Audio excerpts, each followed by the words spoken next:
Olá, vamos que vamos, minhas crianças. Vamos trabalhar esse negócio aí com relação ao desenvolvimento das técnicas usadas no campo da biotecnologia e suas aplicações, né? O que nós vamos seguir aí, nós vamos entrar no universo das vacinas, né?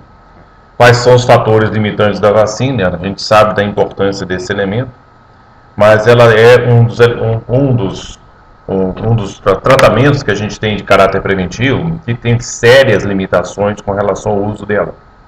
Primeiro é o acondicionamento térmico, que ela é extremamente baixa resistência, né? Como é colocado para a gente, uma vez que ela tem que ser acondicionada exatamente na temperatura de 2 graus centígrados e 8 graus centígrados. É muito difícil esse tipo de acondicionamento, até porque em regiões mais quentes, imagina a região da Caatinga, né? Região da Amazônia, essa situação toda, que são áreas já são tecnicamente quentes, né? Naturalmente quentes, né? Dessa ação. E você tem que enfrentar esse acondicionamento, não pode valer, porque senão ela perde a sua eficácia. Então é uma luta constante da pessoa ter que ter essa preocupação em tentar fazer com que o impacto, né, dessa oscilação de temperatura seja o menor possível. Outra coisa que tem que se observar também é que as vacinas, normalmente, né, dependendo do que está sendo utilizado, ela tem um curto prazo de validade. E aí é outro fator que tem que estar sendo em pesquisa para fazer com que elas tenham um prazo de validade mais longo, né? Que é outro desafio que a gente tem na área dessas aulas laboratoriais. E também outra coisa que é interessante é quanto ao seu processo operacional, né? Ele é muito delicado, tá?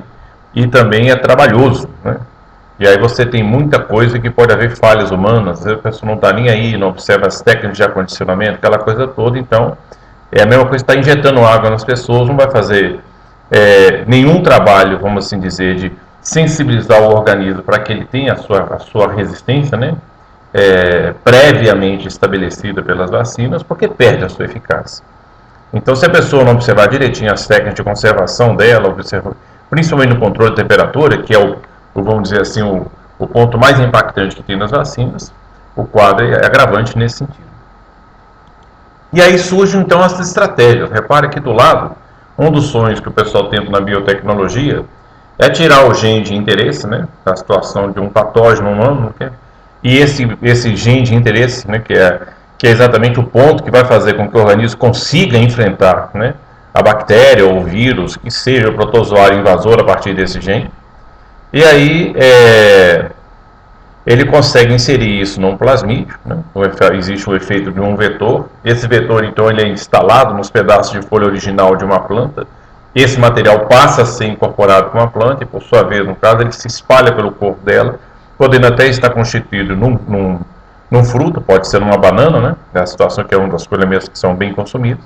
E a própria criança, ao comer o fruto, ele está automaticamente se vacinando, né? Porque dentro da constituição da banana tem um patógeno que o organismo tem que reagir contra ele e provocar um sistema, então, de resposta, de imunização ao patógeno. Então, a ideia é bem interessante, porque você acaba com esse negócio de controle, de tiradeira, sabe?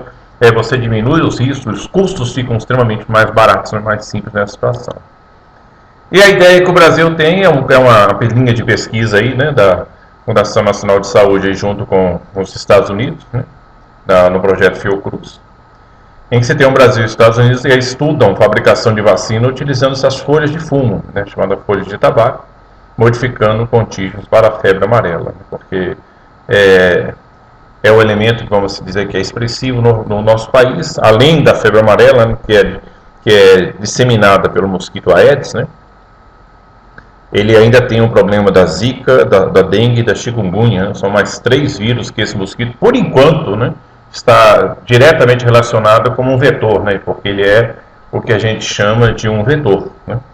São aqueles insetos que têm capacidade de passar a doença de um indivíduo doente para o indivíduo sadio. Então ele faz um papel de transmissão. A Aedes aegypti não é causador da doença, ele é um vetor, né. Quem é um causador da doença é o que a gente chama de agente etiológico. E nesse caso aí, todos eles que foram citados, febre amarela, zika, chikungunya e dengue, são vírus. Então esses vírus, né, eles são agente etiológico. Okay? Cuidado para não confundir agente etiológico com vetor. É a mesma coisa com relação à doença de Chagas. Todo mundo fala assim, quem é que causa doença de Chagas? Todo mundo fala barbeiro. Mentira! Barbeiro não provoca porcaria nenhuma. Ele é um transmissor. Quem causa a doença de Chagas é um protozoário chamado Trypanosoma cruzi. Você vai entrevistar isso na rua, 99% do pessoal vai em cima e fala quem causa a doença de Chagas é o barbeiro. E o barbeiro não causa nada.